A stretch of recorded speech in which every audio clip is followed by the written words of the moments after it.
to the post-game version of a show about football. The national championship between Michigan and Washington ended about 30 minutes ago, and we now have a new champion in college football. Michigan was victorious in that game with a final score of 34 Michigan, 13 for Washington. Definitely Harbaugh finally got one. I think I've said a couple times on this show that he was due. You get enough bites at the apple, you will eventually win. They went through Alabama, and then they got Washington today. Took care of business. The more physical team, and we really saw that. We really saw their defensive physicality weigh on that Washington offense in the second half. There was a point in the second half where I thought Washington may have had a chance, but Michigan stepped up to the plate, handled business, and hey, they're partying in Ann Arbor. They are partying in Ann Arbor. Yeah, and I think I said it at the halftime report. I said, Michigan's about one turnover away from sealing the deal, and they got that one turnover. Yeah, this was, resilient Michigan team. They withstood the little wave that the Huskies were riding on going into the second half and started the second half with a turnover.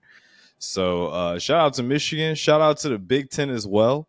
Fun fact for everyone. So the Big Ten won, or a team from the Big Ten won the first iteration of the playoff of as we currently know it. So Ohio State won that in 2014. And the Big Ten is closing out this iteration of the playoff with a championship win. And also, this is the first appearance of a Big Ten team here since Ohio State made it in 2020. So, shout out to that conference. Shout out to the Big Ten. I know there's big things on the horizon, especially with expansion. Shout out to Michigan. I know they got a lot of guys going out with a bang. And now we can, I don't know if we can turn our heads to next year now. But the big question is JJ McCarthy coming back? Um, I think he should. I think he should come back. I think that he'll have another opportunity to win another championship, and at least at the very least compete for one, especially with the 12-team playoff. They're basically an automatic shoe in.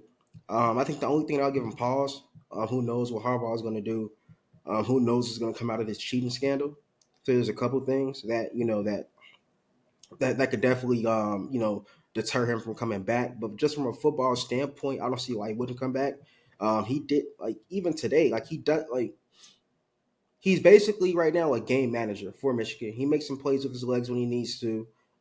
His job is to take care of the ball. When they ask him to throw the ball, make the throws, and basically just rely on that run game and the offensive line to kind of take control of the offense. So I think he should come back just to show a little bit more of his playmaking ability and things like that. Awesome. And one last question. So I think there was a graphic up that said that there's only been three teams that have done 15-0 in college football in general. And the last three have been that 20. Hold on, sorry, I'm tripping. That LSU. 2018 Clemson team, LSU in 2019, Georgia in 2022, and now Michigan in 2023. Where do you think this Michigan team ranks amongst those unbeaten teams or 15-0 teams? Hmm. LSU's number one. LSU's number one. Um, Probably Georgia two, Clemson three, and Michigan four. Just because their offense isn't as good as the others. Stetson Bennett. Stay tuned about Stetson Bennett. Stetson Bennett makes more plays or made more plays than JJ McCarthy. Mm. He did. He did. Mm-hmm. Like he did. He was a more dynamic quarterback from what we've seen. JJ maybe can do more in a different system, but from what we've seen, Stetson was a little bit more dynamic. And that LSU team, that just takes the cake, man. Like that takes the cake. Yeah, it's kind of hard to beat that LSU squad with everybody on that. Yeah, no, definitely. I just want real quick. I just want to give a shout out to the Michigan defense in the second half because Washington's defense gave them a chance in that third quarter to really take control of the game or to get back in the game. And Michigan's defense, time after time after time, like they stood up to it. They were ready. They got a few explosives go, not a lot, and they really got the Michael Penix. Michael Penix was in pain walking off the field at the end of that game. They got to him. They got him uncomfortable. The timing was off on a lot of the passes they made. That they were blitzing. He had to get the ball out of his hand so fast he couldn't go through his full progressions. Like they really weighed on him in that second half. Mm. Yeah, no, they Michael Penix had no time. And shout out to I think it's Mason Graham 55. Oh, he balled. Yeah, he had a hell of a game. Like I don't know if he's eligible for the draft, but I can imagine that he might be on some draft boards, especially after the season. I heard he's had a great season in general. So yeah, shout out to Mason Graham. He definitely gave that Washington offensive line a lot of problems, even double teamed. He was getting penetration pause all night. So Yeah, no, yeah, I agree. He's a sophomore. He's a true sophomore. So he has at least another year left in school. So, but I'm pretty sure he'll be high on the 2025 NFL draft boards, which sounds crazy, but that's next year. Um, but yeah, like yeah, and then like I said, that interception to seal the deal by Mike Sanistril, like y'all thought he's gonna run that back. I thought he's gonna run that back. for sure. Yeah, but you just like in that game, like Michigan's defensive line was they were so dominant, and they were dominant in a way where they didn't sack Michael Penix a lot of times, but they got pressure, they got quarterback hits, they bothered him to the point where why do you think their offensive line had so many false starts?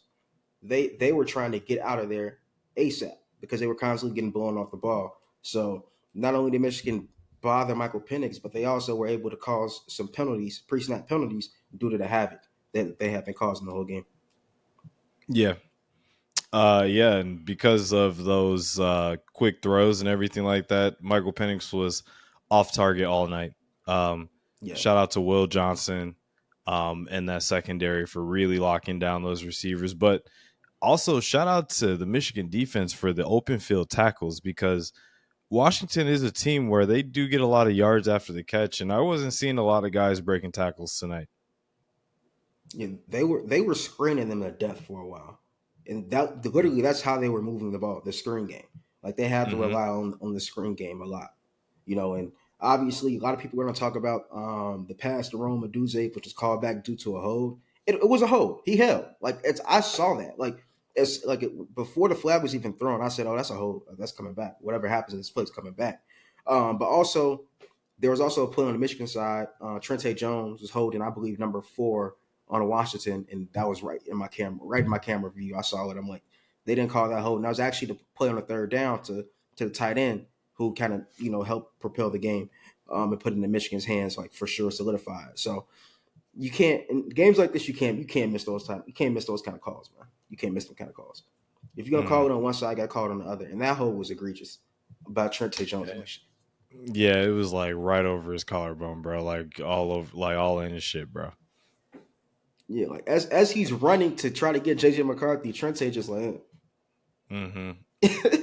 Came across his whole body and shit. Mm. yeah, yeah. So yeah, those are holds by both sides. I know people were questioning the hold that was called on Washington.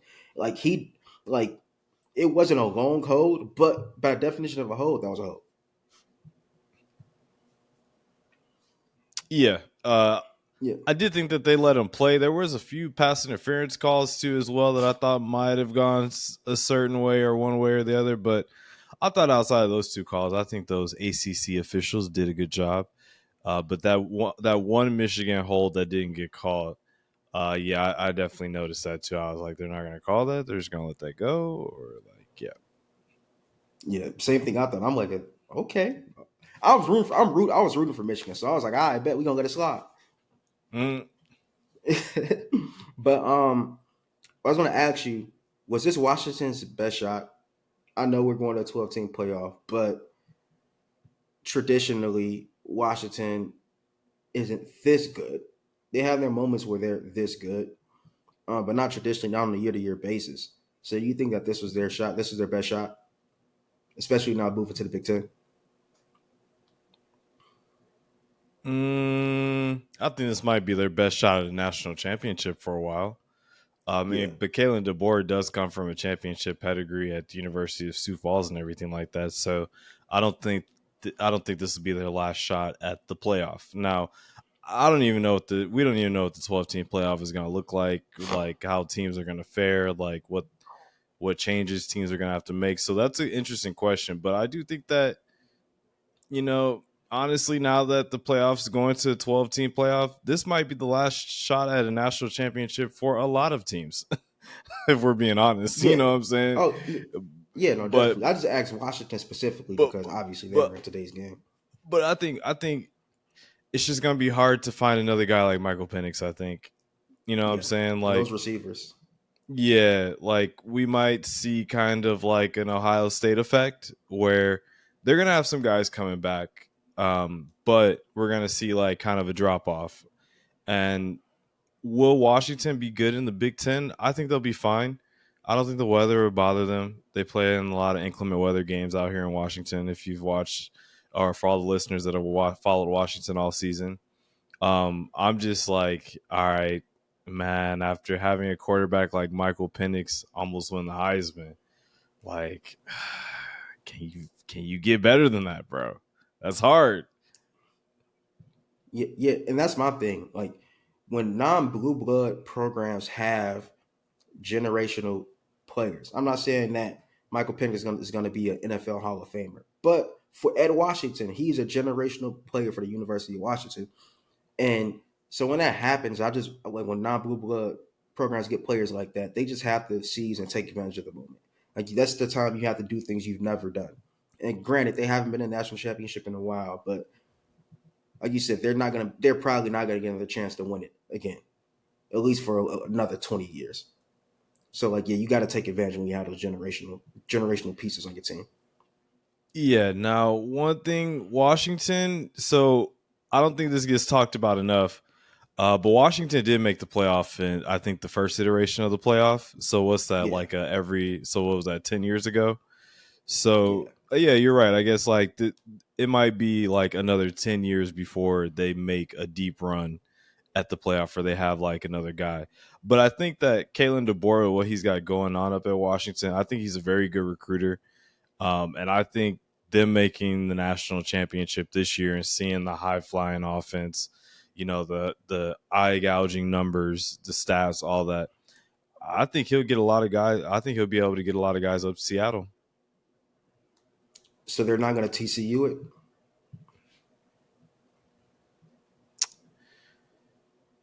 No, no.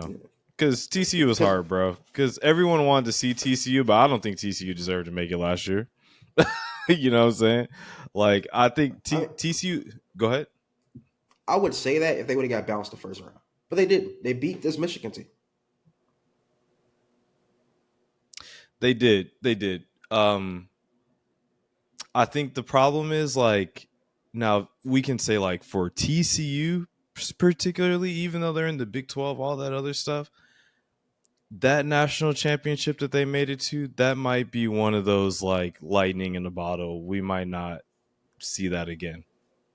Now for Washington, like just with the fan base and the recruiting, and I know like they NIL deals out here are crazy, bro, with all the tech money, Amazon.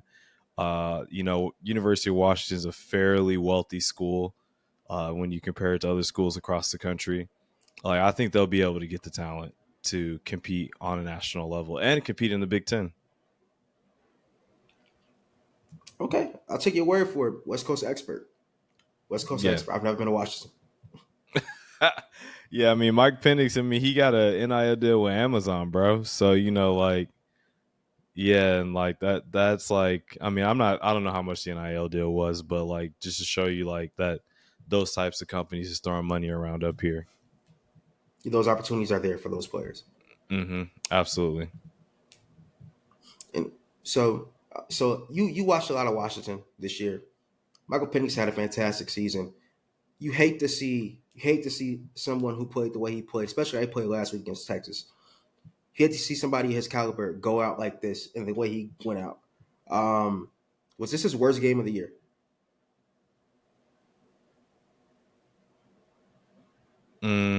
Statistically, probably. Yeah. Well, even visually. Visually,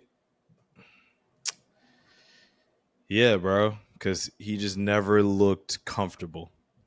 You know what I'm saying? He never looked like this Michael Penix tonight. Like when they were down, it got to a point where I was like, all right, if they not really moving the ball or getting something going with like 11 minutes left in the fourth quarter, I don't think they're going to be able to do it.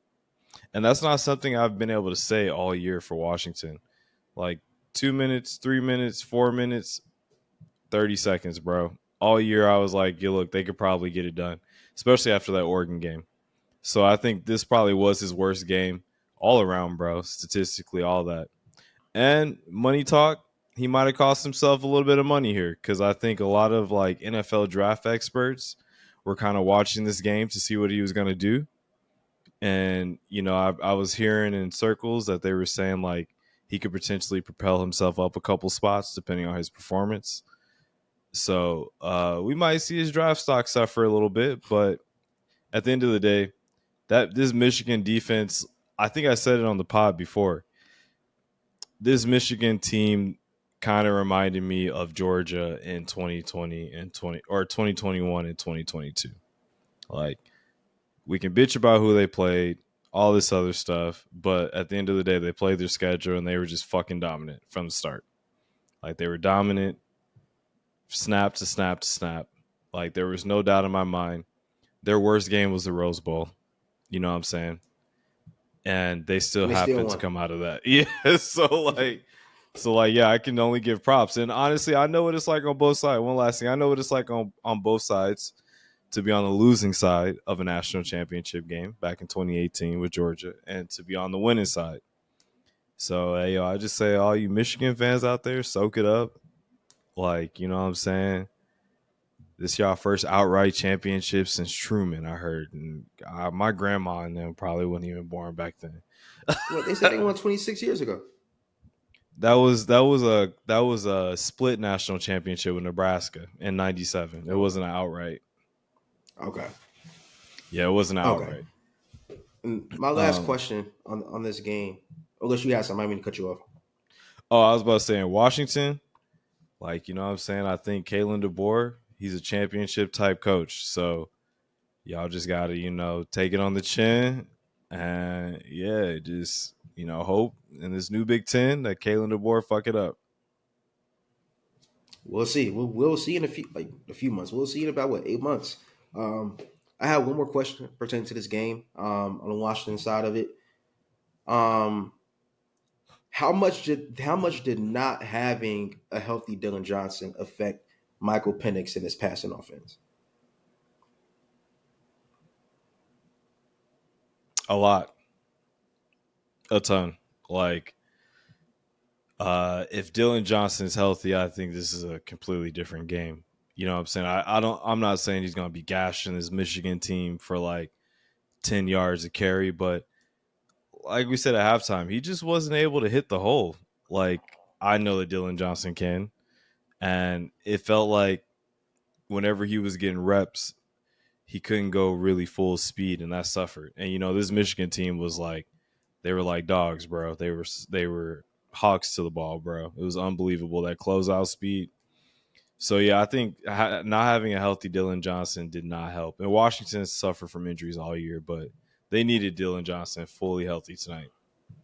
Yeah, but this is the one game where you needed that, and you needed Michael Penix to be on his P's and Q's.